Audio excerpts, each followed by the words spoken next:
Hey, my name is Andrew. I am a grade 11 student at Oak Bay High. In English class this year, I have been learning about Macbeth.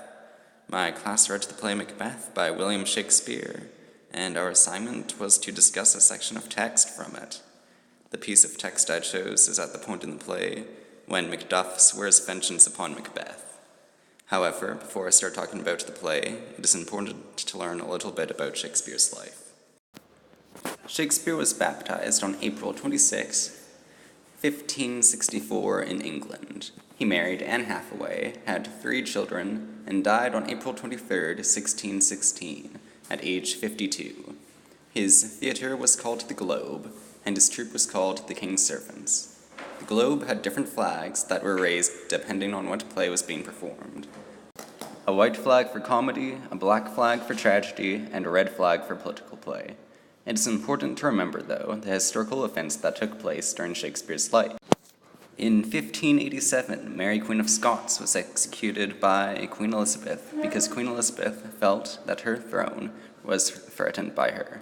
This is just like how Macbeth tried to kill Banquo and Fleance because he felt that they threatened his throne. In 1588, England defeated the Spanish Armada. In 1605, there was the Gunpowder Plot to blow up the House of Lords and kill James I of England and James IV of Scotland. This is similar to how Macduff rebels against Macbeth in order to take down a tyrant. Shakespeare's time was filled with chaos, violence, and revenge, and it is reflected in his work. My passage takes place when Macduff goes to England to get Malcolm to help him fight Macbeth.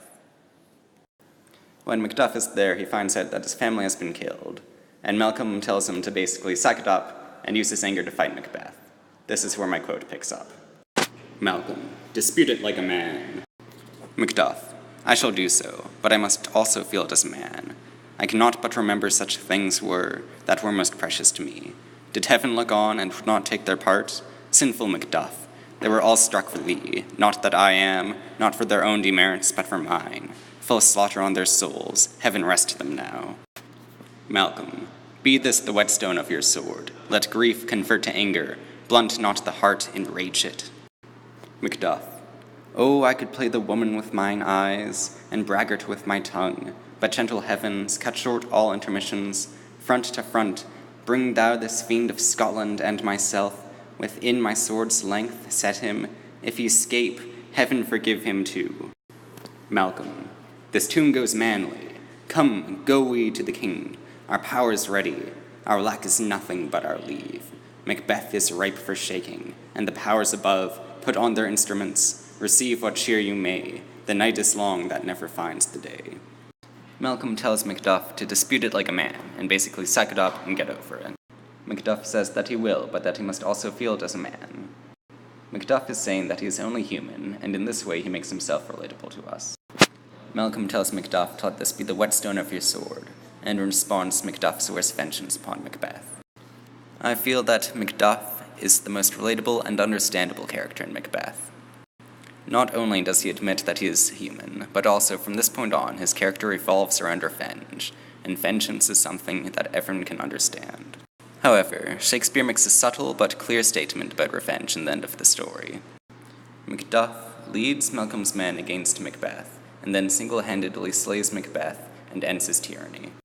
In the end, though, Macduff gets no recognition, no reward, his family isn't brought back, and he finds no peace. He gets nothing.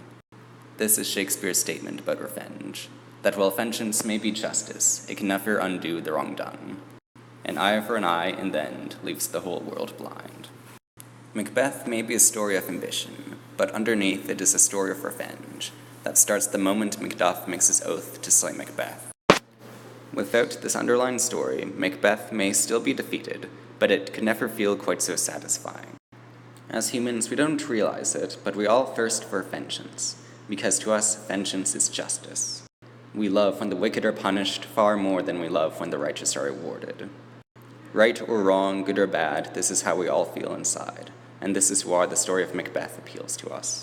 We want Macbeth to die, we want tyrants to pay, and without the added spice of vengeance, Macbeth's demise is tasteless.